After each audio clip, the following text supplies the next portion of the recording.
হত দরিদ্র মানুষের খাদ্য হলি আলু। চাউল কিনতে পারেনি, আলু সিদ্ধ করে খাইতো। আসসালামু আলাইকুম, কেমন আছেন সবাই? আশা করছি ভালো আছেন দর্শক। পাবনা টিভির পক্ষ থেকে সবাইকে স্বাগত জানাচ্ছি দর্শক। চলে আসলাম আজকের শ্যামবাজারের পেঁয়াজ, রসুন, আলুর পাইকারি বাজার দর জানিয়ে দিতে দর্শক। পেঁয়াজের বাজার এখনও কিন্তু আজকে স্থিতিশীল আছে, এদিকে কিন্তু রসুনের বাজার দর্শক লাফিয়ে লাফিয়ে বাড়ছে রসুনের বাজার, কিন্তু এদিকে আলুর বাজার নাকি কিছুটা সংকটে পড়ছে দর্শক। আলুর আমদানি নাকি একেবারে কম, সামনে কিন্তু বাড়ার ঝুঁকিপূর্ণ অনেকটাই দেখতে পাচ্ছেন দর্শক। সরাসরি এই বিষয়ে কথা বলে জানিয়ে দিব আজকের বাজার দর দর্শক, সঙ্গে থাকেন। কাকা আসসালামু আলাইকুম। ওয়ালাইকুম আসসালাম ওয়া রাহমাতুল্লাহি ওয়া বারাকাতুহু। কেমন আছেন কাকা? আলহামদুলিল্লাহ ভালো আছে। পেঁয়াজের বাজার আছে কি খবর? পেঁয়াজের বাজার আজকে বিক্রি হচ্ছে দেশি পেঁয়াজ সর্বোচ্চ 60 টাকা আর সর্বনিচে হচ্ছে 55-56 টাকা। 55-56 টাকা। আর ইন্ডিয়ানটা বিক্রি হচ্ছে সর্বোচ্চ 62 টাকা, সর্বনিচে বিক্রি হচ্ছে 57 টাকা 58 টাকা। আচ্ছা আচ্ছা কাকা, পেঁয়াজের ভিতরে তো ছোট বড় আছে না? জি আছে। আচ্ছা, ছোটগুলো কত চলতেছে আজকে? ছোটগুলি 57 টাকা আর বড়গুলি 60 টাকা। 60 টাকা না? এলসি ওই একই, বড়গুলা 60 টাকা 62 টাকা, ছোটগুলা 57 টাকা 58 টাকা এলসি। কাকা অনেকে তো বলছে যে এলসি পেঁয়াজের বাজার কমছে। হ্যাঁ, হয়তো 70 টাকা 68 টাকা ছিল, আজকে 58-60 টাকা, 10 টাকা কমেছে। 10 টাকা কেজিতে কমছে পার কেজিতে। কি বলেন কাকা? তাহলে তো অনেক কমছে। হ্যাঁ, যাক, তাহলে তো আলহামদুলিল্লাহ, কৃষকের জন্য সুখবর। কৃষকের জন্য সুখবর না। কেন কাকা? কৃষকের এই বিদেশি পেঁয়াজ আমদানি, হ্যাঁ কৃষকেরা যে দেশি পেঁয়াজের পয়সা পাইতো, পার কেজিতে কিছু বেনিফিট আসতো, যে যত বিদেশি পেঁয়াজ আমদানি হবে দেশি পেঁয়াজের দাম কমে যাবে। কৃষকের জন্য খবর ভালো না। আচ্ছা, ওই যারা ভুক্তা কিনি খায় যারা, আচ্ছা আচ্ছা তাদের জন্য সুখবর। তাদের জন্য খুব সুখবর। যারা পণ্যের দাম কমে যাবে তারা কম দামে কিনতে পারবে, তারা 18 কোটি কাস্টমারের জন্য সুখবর, কৃষকের জন্য সুখবর না। আচ্ছা আচ্ছা, বুঝতে পারছি। কাকা আলুর বাজার কি খবর একটু যদি জানাতেন। আলু বিক্রি হচ্ছে,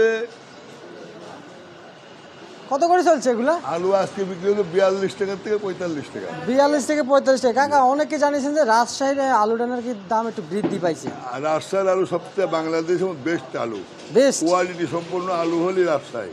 আচ্ছা আচ্ছা আচ্ছা আচ্ছা, বুঝতে পারি। তার মানে একদম বেস্ট আলু হচ্ছে একদম বেস্ট ভালো আলু হলি রাজশাহী উৎপাদন হয়, রাজশাহীর উৎপাদন হয় না?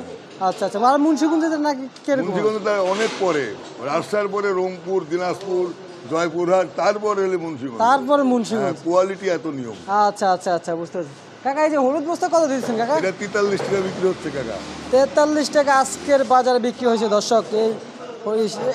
এটা কি আলু কাকা? এটা এই ডায়মন্ড আলু। ডায়মন্ড না? ডায়মন্ড। আচ্ছা দর্শক, দেখতে পাচ্ছেন ডায়মন্ড আলু 43 টাকা, কিন্তু রাজশাহীর পেঁয়াজের বাজার কিন্তু একটু বেশি। কাকা আলুর আমদানি কেমন হচ্ছে? আলু আমদানি দিন কমে যাচ্ছে।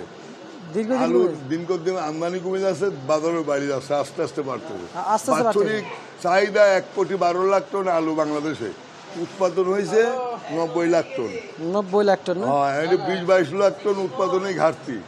এরপরে আবার আলু বিদেশে কিছু রপ্তানি করেছে, যার জন্য দিন বাজার বাড়তি আছে। এই আলু হতদরিদ্র মানুষের খাদ্য। একজনের বাসায় চাউল নাই, 70 টাকা কেজি চাউল কিনতে পারে না, আধা কেজি আলু দিয়ে চাউল ভাতের সাথে মিশা খাইতো, 1 কেজি আলু মিশা ভাত খাইতো। এই হতদরিদ্র খাদ্য হলে, হতদরিদ্র মানুষের খাদ্য হচ্ছিল আলু। 10 টাকা 12 টাকা 15 টাকা 20 টাকার উপর কখনো আলুর দাম হয় নাই স্বাধীনতার পরে, কিন্তু গত বছর 60 টাকা হয়েছে, এবারও 60 টাকা হলো বলে। এই আলু না? হ্যাঁ, এই আলুই। আচ্ছা আচ্ছা আচ্ছা।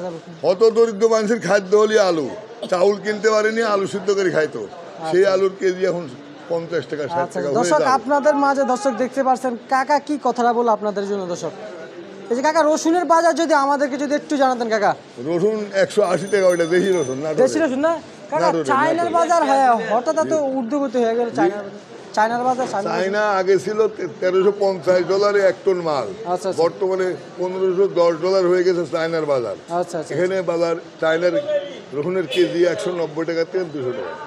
আচ্ছা আচ্ছা আচ্ছা, বুঝতে পারছি। ঠিক আছে কাকা, আপনি ভালো থাকবেন, সুস্থ থাকবেন। আসসালামু আলাইকুম। ওয়ালাইকুম আসসালাম।